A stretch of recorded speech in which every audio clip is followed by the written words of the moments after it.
Hi, everyone. We want to get right to that news. That state of emergency in California with wildfires burning across the state. The death toll is now rising and the weather is not helping. Meteorologist Mel Griffin is here with me in studio taking a look at how this is all being affected. Mel, we have fires in the north, fires in the south, and the winds are not helping the situation. That's right, and the winds are the worst part. That's really the biggest concern here. For the Northern California, the winds have actually died down. So that's a little bit of good news, but not so much in the south. Already this morning, 86-mile-per-hour wind gusts were reported in the San Diego mountains, and it is just going to continue. The Santa Ana wind event is still in effect right now. High wind warnings are in effect for gusts 60 to 80 miles per hour for parts of Southern California, and red flag warnings remain in effect from Los Angeles County all the way down to San Diego County. So we still have those very dry, gusty winds, the low humidity, and that Santa Ana wind event continues today. The gustiest winds today will continue into the afternoon hours, and by that time, by later this evening,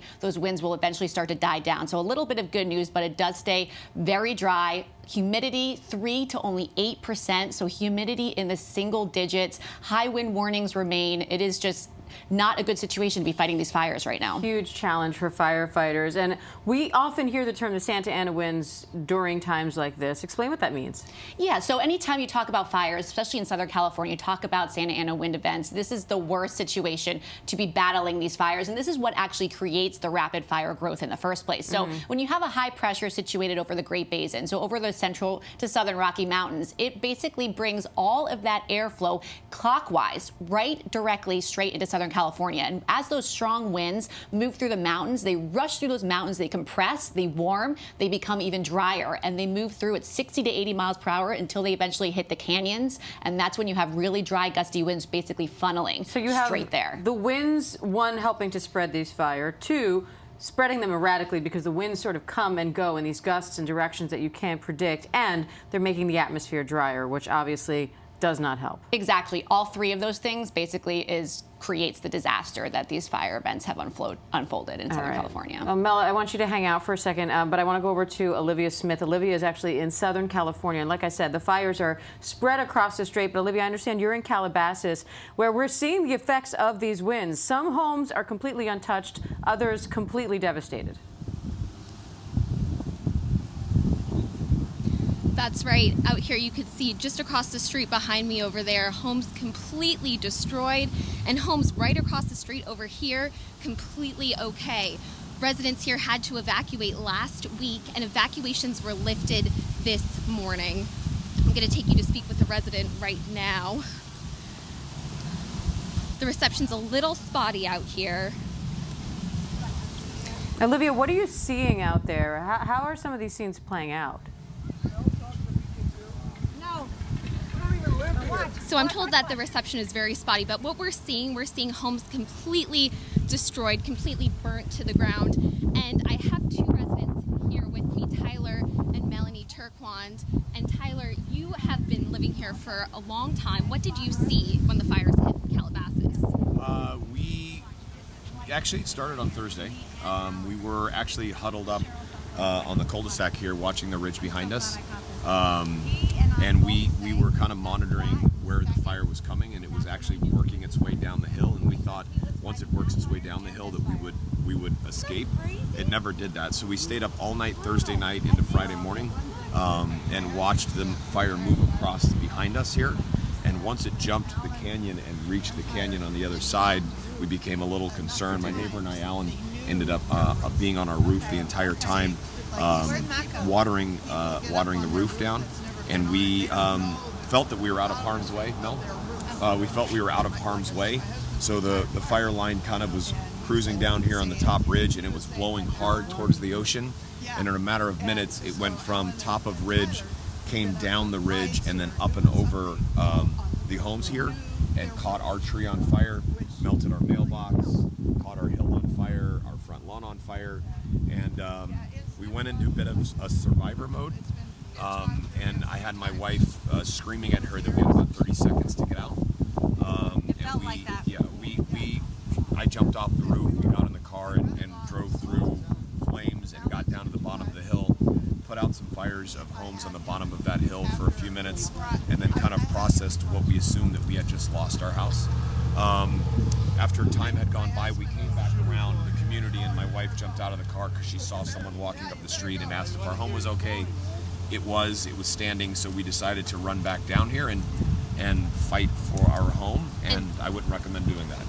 Right. Officials in the area say do evacuate when you need to. You can see their home is completely fine behind us, but I'm going to give you another view over here just across the street. The homes are completely destroyed, all in a row. And Tyler, you said you know the people who've been living in these homes. Yes. You know, it's going to sound kind of odd, but I feel like I have a bit of survivor remorse. You know, I look at my window and all I see is burned out homes now, and so I feel horrible for some of these people, and many of them have lived in this community for as long as I have. I moved in '99, and so I've been going through their personal belongings or whatever has been left with them over the past few days, and it's been a challenge. And you know, I stayed to save my home, and although I'm proud of doing that, I regret the decision of coming back, because if I knew what I know now, I'm not sure I would have come back. I did not think I was going to make it off this roof based on what I saw, and I am eternally grateful for the firemen that gave me a quick crash course on how to fight fire with a garden hose. So yeah, it was an experience that I choose to never forget, but I am grateful, but I'm at a loss because my neighborhood got destroyed. I'm told that the picture is frozen, but what we are seeing across from Tyler's home is completely burned down structures. The only thing that's left standing are chimneys, brick chimneys. But everything else right across the street is charred, trees are charred, and the mountains are charred. And it's that canyon back there across the street from Tyler's home where the Santa Ana winds came over to hit this neighborhood. Yeah, Olivia, we're looking at some footage of the flames, you know, in the general area, firefighters trying desperately to fight them. And I mean, it just looks like a nearly impossible task. It's unbelievable to think what these people are going through. We really appreciate you being out there and you bringing us their story. Thank you. That was Olivia Smith for us from Calabasas. You know, and this is just the Southern California portion of that. That was the Woolsey fire, just one of several in Southern California right now. And then, of course, in Northern California, the Camp Fire has already become the deadliest in state history. I mean, this is why we're seeing a state of emergency across the entire state of California.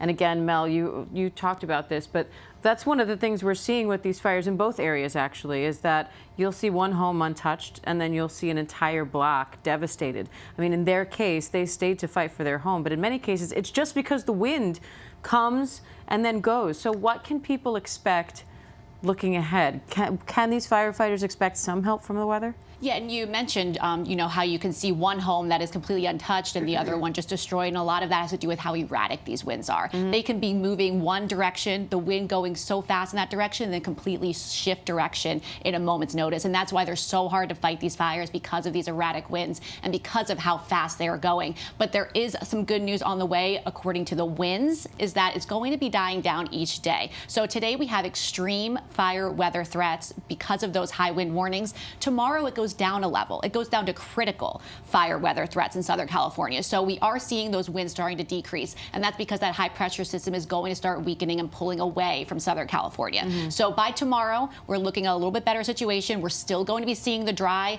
gusty winds through tomorrow. Another Santa Ana wind event is expected, although not as severe, tonight into tomorrow afternoon.